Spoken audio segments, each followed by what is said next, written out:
In this video, we'll discover how does carb cycling help with weight loss. Carb cycling can help with weight loss by maximizing how the body uses fuel. When you adopt this diet, you eat fewer carbs for 2 days, then have a day of eating more carbs. How you alternate between high and low carb days varies depending on how much activity you're doing. You benefit from the carb fuel you'll get on the days when you're working out. Meanwhile, you benefit from low carbs if you're not active. As you work out, the body dips into carbohydrate stores to find energy. This means you should align high carb days with training days. This means your body can use the fuel to its best advantage. It also means that the additional energy allows you to work out for longer. You'll therefore burn more calories as a result. On rest days, carbs can be scaled back. This will reduce the number of empty calories you consume and help you lose weight. Imagine your weight is 175 pounds. You could aim to have 2 grams of carbs for every pound of your weight on a high carb day. That would be around 350 grams. On low carb days, you could reduce this to around 1 gram per pound of your weight. This would take your carb intake down to 175 grams.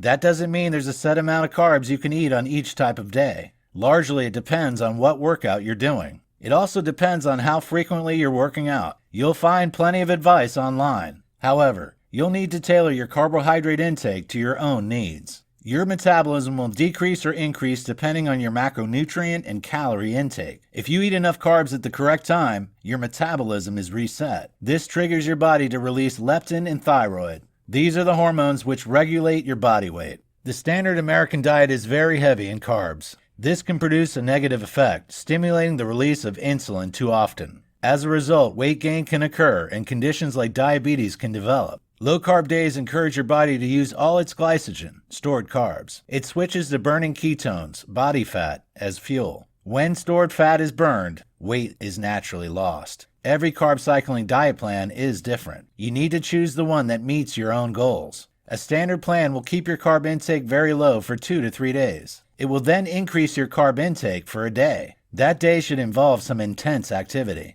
On a low carb take, your carbohydrate intake should be around 50 grams to 150 grams. It should come from dairy and non-starchy vegetables. On a high carb day, you can have around 400 grams of carbs. These can come from starchy carbs, fruit and whole grains, as well as dairy and non-starchy vegetables.